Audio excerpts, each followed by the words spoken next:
कहते हैं कि माँ तू तो ममता की सागर है, तू तो ममता की समंदर है। अगर समंदर से थोड़ा सा प्यार लुटा देगी तो तेरा क्या घट जाएगा माँ। एक भक्त कहता है क्या,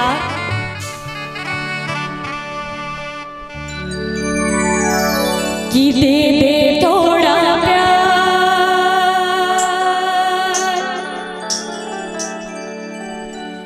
कि दे दे थोड़ा प्यार मैया, तेरा क्या घट जाएगा।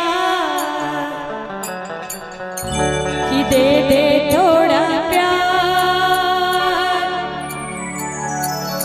कि दे दे थोड़ा प्यार मैया, तेरा क्या घट जाएगा। कि दे दे थोड़ा प्यार।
मुझको देने